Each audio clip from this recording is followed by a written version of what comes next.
Hey everyone, it's Max here, and this is my new original story on the channel. There is a patent in the United States Patent Office database, patent number 1,090,936, filed by Garrett Augustus Morgan of Cleveland, Ohio, granted October 13, 1914. The device is described in the patent language as a breathing device, a hood with a tube extending to the floor where air is cooler and cleaner during a fire. Simple in design, effective. The patent drawings show the hood, the tube, the filter chamber. You can read the patent right now. The USPTO database is free. Search 1,090,936. His name is on it. His drawings are in it. His description of what the device does and how it works is in it, in his own technical language. He had tested it himself before filing. He filled a tent with thick smoke and walked in wearing the hood. He stayed inside for 20 minutes. Then he walked out. He demonstrated this to anyone who would watch. The demonstrations are described in the Cleveland Plain Dealer, which is in the newspaper archive, and in his own correspondence held at the Western Reserve Historical Society in Cleveland. The correspondence tells a story that the patent record does not. By 1914, Morgan had been trying to sell the safety hood to fire departments for months. In cities in the North, he could demonstrate it himself. The demonstrations worked. Fire chiefs watched him walk into smoke and come back out, and they bought the device. But the South was where a large portion of the country's industrial fire risk was concentrated. The mines, the factories, the construction projects that used dangerous materials in dangerous conditions. In the South, in 1914, a black inventor demonstrating his invention to white fire department officials was not a transaction that would result in a sale. This is not a paraphrase or an inference. It is what Morgan wrote about directly in letters that are now at the Western Reserve Historical Society. He described the specific problem with the specific solution he found. He hired a white man named Garrett. He sometimes used the coincidence of the shared first name as part of the arrangement to pose as the inventor at Southern demonstrations. Morgan attended as an assistant. The man who had spent years designing and testing and patenting the device stood in the back of the room while someone else stood at the front. The device worked regardless of who demonstrated it. Southern fire departments bought it. The money came in. The letters in the Western Reserve Historical Society collection describe this arrangement without apparent bitterness, more like a business problem that required a business solution, documented in the specific pragmatic language of a man who had decided that the obstacle was real and that working around it was more productive than fighting it directly. Now I want to tell you about July 24th, 1916. Because July 24th, 1916 is when the safety hood stopped being a commercial product and became something else. At approximately 11:30 that night, an explosion occurred in tunnel number 5 beneath Lake Erie in Cleveland. Workers were trapped 160 feet underground. The tunnel was filled with smoke, natural gas, and debris. The Cleveland Fire Department responded but could not penetrate the tunnel. The air was not breathable. Someone called Garrett Morgan. He arrived with his brother Frank. They put on safety hoods. They went into the tunnel. They found survivors and brought them out. They went back in. They found more survivors. They went back in again. The Cleveland Plain Dealer covered the rescue the following morning. The initial coverage did not consistently identify Morgan by name. Some accounts credited the white men who had been present at the scene. This inconsistency in the initial coverage is documented in the newspaper archive and has been written about by historians who have compared the day-after coverage to later accounts. Morgan's name appears in some early reports. In others, he is described only as a colored man. Within days, the full account was established. The Cleveland city government awarded Garrett Morgan a gold medal for the rescue. His name was on it. And then, the Southern fire departments that had purchased the safety hood, departments that had bought the device believing the inventor was white, began canceling orders. The cancellations are documented. The Western Reserve Historical Society collection includes correspondence relating to the commercial consequences of the Lake Erie rescue and the public identification of Morgan as the inventor. The gap between the gold medal from the city of Cleveland and the canceled orders from Southern fire departments exists in the same archive, in documents from the same weeks. He had saved lives in a way that was impossible to dispute. The government of his city gave him a medal. The market punished him for it. Now I want to tell you about 1917, because 1917 is when the $40 becomes a number you cannot forget. The United States entered the First World War in April 1917. The Army needed equipment. In the trenches on the Western Front, German forces had been using poison gas, chlorine, phosgene, mustard gas since 1915. The casualties from gas attacks were catastrophic. The Allies needed breathing protection for their soldiers. The Army's procurement process moved through existing patents and devices. The safety hood's design, the filtering hood with the ground-level air intake that Morgan had patented in 1914, was incorporated into military gas mask production. Garrett Morgan had sold his patent rights for $40.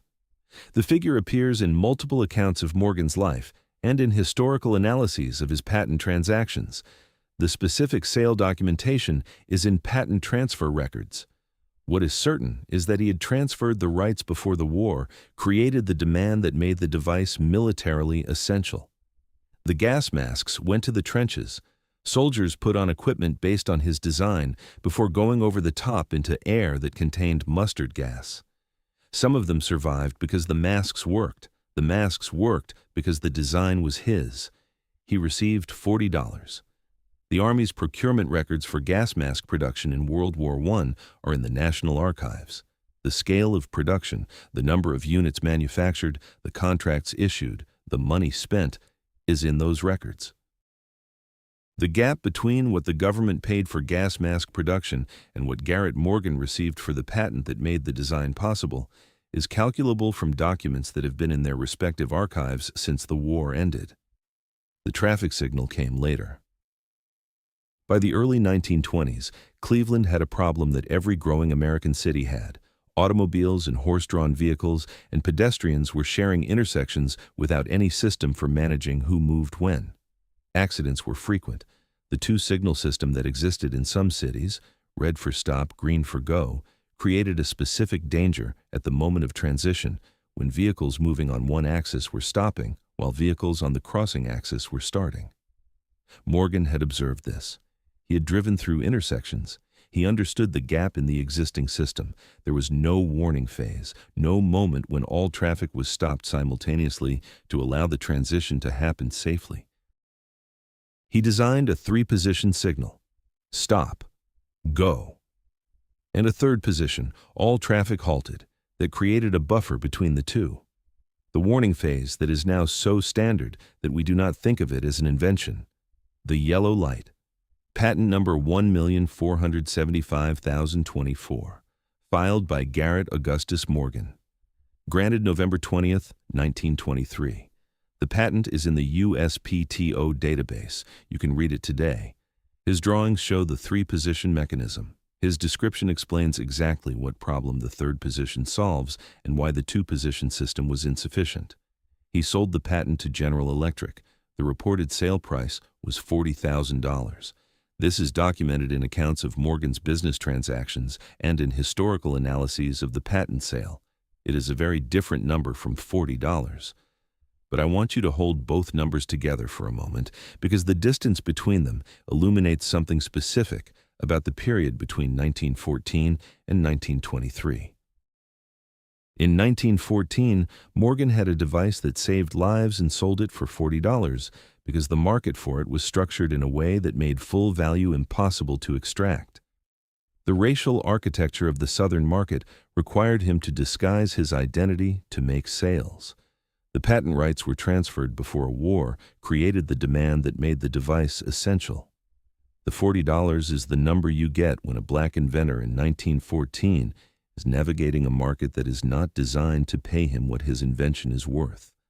By 1923, Morgan had demonstrated at Lake Erie, in years of commercial operation of the safety hood, in the establishment of his own hair products business, which had made him financially independent, that he could build things that worked and sell them. The traffic signal patent sold for $40,000, 1,000 times the gas mask patent. The The difference between $40 and $40,000 is not the difference between a good invention and a great one. Both patents solved real problems. Both were adopted widely. The difference is the difference between 1914 and 1923 in the specific circumstances of one man's position in the market.